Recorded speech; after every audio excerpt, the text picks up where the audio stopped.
I took a radical approach to the technology that I implemented in my firm. My first question was, how could we do this differently? To be honest, my intention was to be able to take extended vacations and still keep an eye on things. I had to either build a traditional firm with support staff or find a new approach. I chose to find a new approach as I wanted to keep my firm as lean as possible. I believe that the perfect firm for me would be a new hybrid: one strong administrator, one designated accountant, an outsourcing agent for compliance work, and a strong team of local subcontractors to handle subcontracting and consulting requests. I know that I still need to maintain my client relationships, but my goal is to eliminate doing work from my day so that I can focus on review and communication. To accomplish this, I needed to look at technology very critically and investigate new options. With this context, I am sure that you will agree that I have found the traditional server to be an anchor to my office. Paper was even worse. My new solution had to integrate paperless and provide seamless access from literally anywhere. Equally critical was knowing that someone qualified was monitoring my system to ensure stability, access, and security. Now, for the record, I have the technical ability to set up a server from start to finish. Consider this an odd hobby, as I have never considered the remote possibility that I would make money doing this. In fact, I usually have a technical person review my settings, as it is easy to forget something or miss a key step. I've been testing the boundaries of technology for as long as I can remember, from my first Commodore 64 right up until present. I like to experiment with the newest technology, and I am fairly certain that I was the first accountant in Calgary to have Windows 8 and Microsoft Office 2013 installed on a production computer. What I have learned is that I push staff beyond their comfort zone, so I now keep technology out of my workforce and use my home computers as testing grounds. My staff are happier, and I can focus on bleeding-edge technology without worrying about staff training costs. I tell you this not to impress you, but to impress upon you that I have the technical ability to interview my tech team very thoroughly, and I hold them to a high standard. I have the ability to determine if they know their stuff or if they are just blowing smoke. I went through 7 technical teams before I found one that could assist me with building the solution that I wanted. If you are in their geographic area, I highly recommend SysGen Solutions. I am sure they can accommodate you if you are not in their area, but sometimes you still need someone who can drop in to check a machine physically. I receive no benefit from sharing SysGen as a solution. I just believe in what they can do. I've seen it firsthand. In my new reality, a server had to be something that could free my team from the office. Obviously, the cost had to be reasonable so that I could justify it from a business perspective. At this stage, we can get wrapped up in terminology and talk about cloud solutions versus virtual servers. I personally went with a virtual cloud service solution. My new server was located in a secure facility provided by Rackforce in Kelowna, BC. The server is virtual because it is not a physical machine. Rather, it is a series of options that I selected and have access to on an IBM infrastructure. Essentially, I have access to a state-of-the-art IBM mainframe computer, but I am only paying for the small portion that I actually need. This frees my team and I from the office because we are only limited by our ability to access the internet. Local machines are almost irrelevant as all software is installed on the server and the server handles all processing. We were able to reduce costs because we can now buy generic machines for local users. Our only requirements are that they be capable of multiple monitors and have sufficient resources to connect to the internet. With the virtual server, we immediately saw the following benefits. We can set up a new employee or replace worn equipment with no downtime. The server simply requires a simple setup, and the applications are automatically assigned based on the user profile. A la carte computing allows us to expand or shrink our server capabilities virtually on the fly.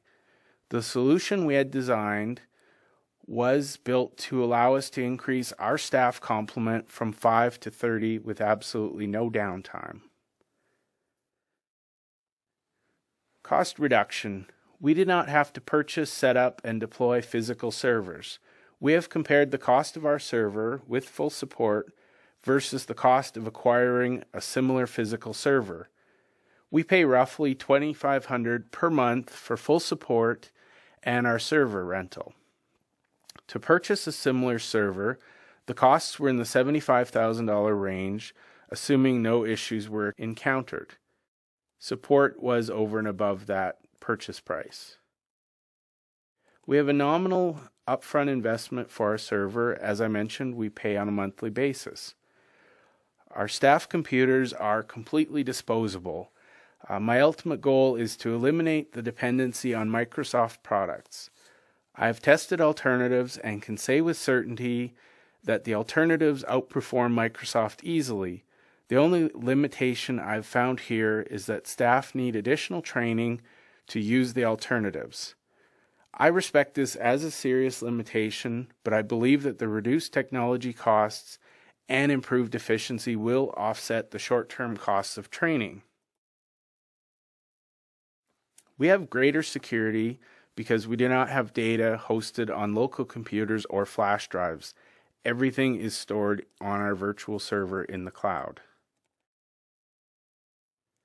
No presentation on technology would be complete without at least a cursory review of minimum requirements.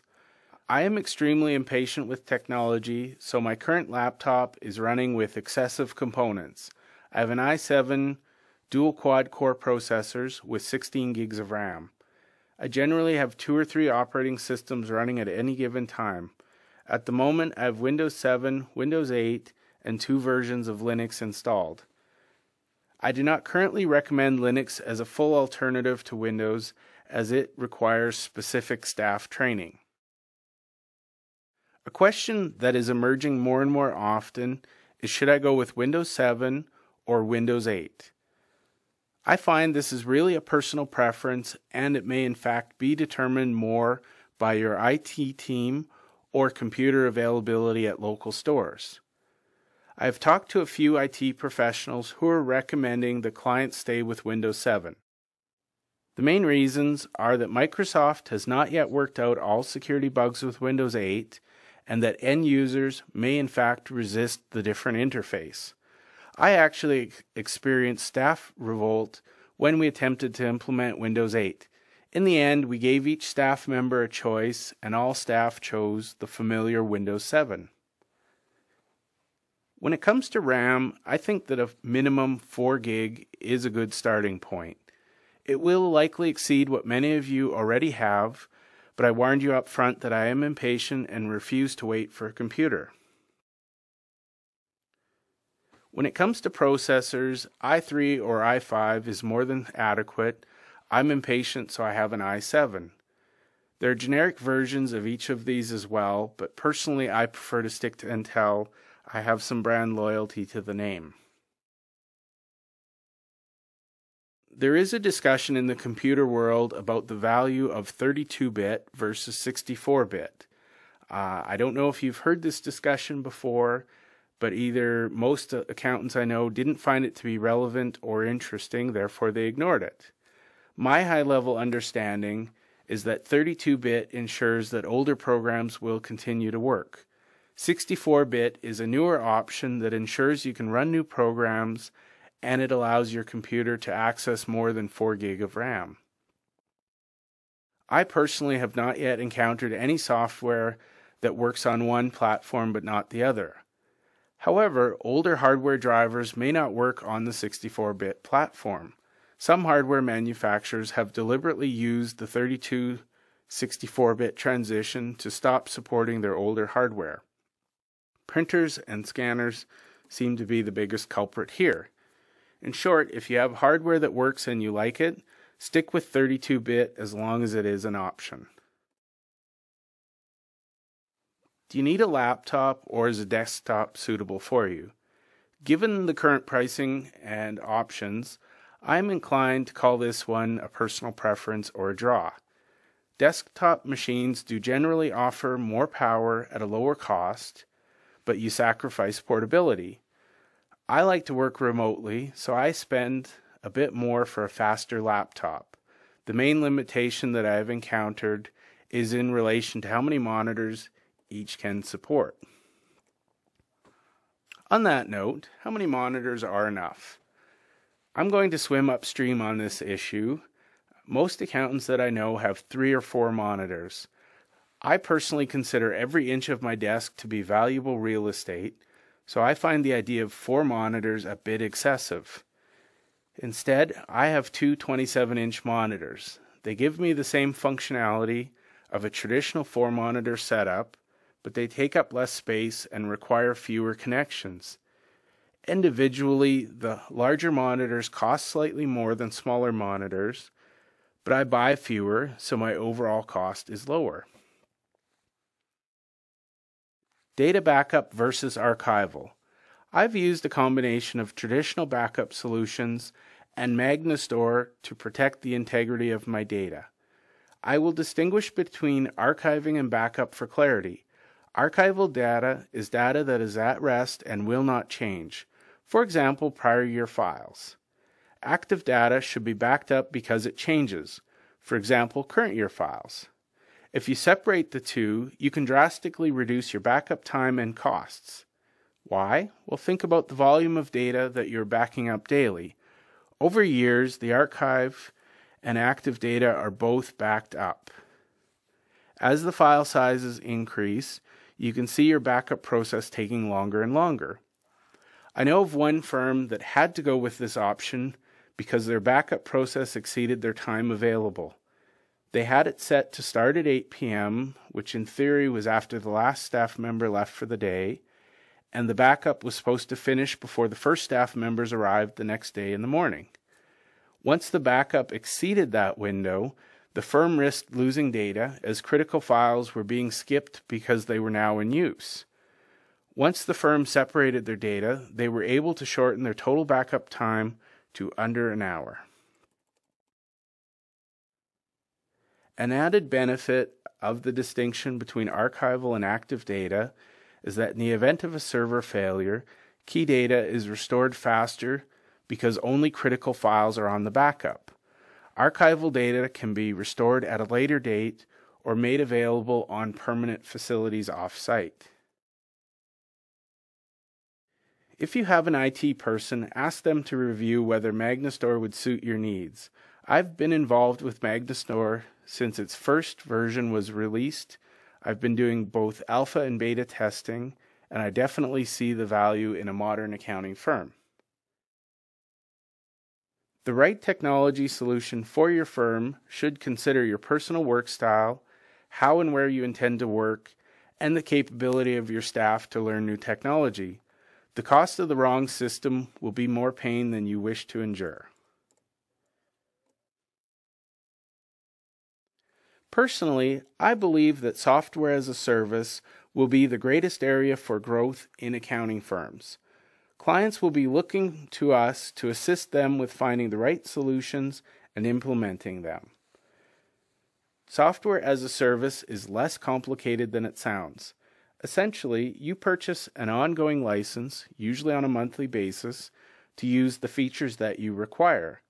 The plans are flexible enough to allow you to change your level of service based on changes in business needs. Unlike the traditional model, you never own the software outright.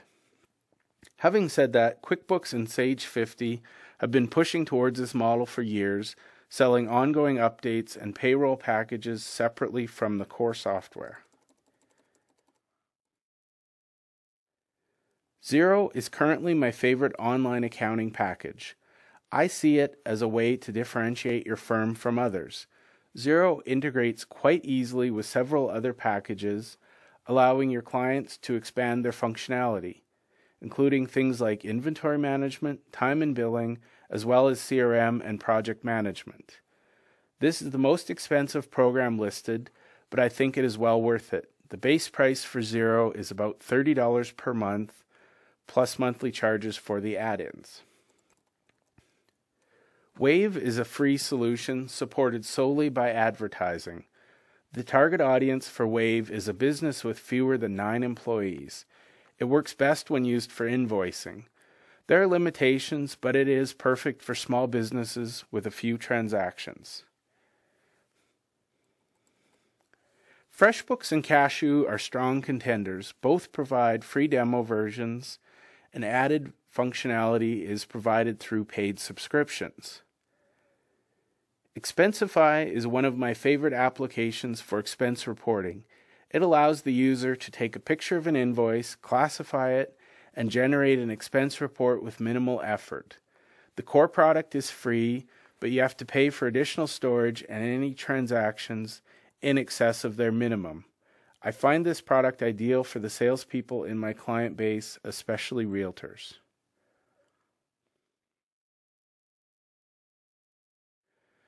The concept of technology and how it can facilitate collaboration and communication are something that I am keenly passionate about.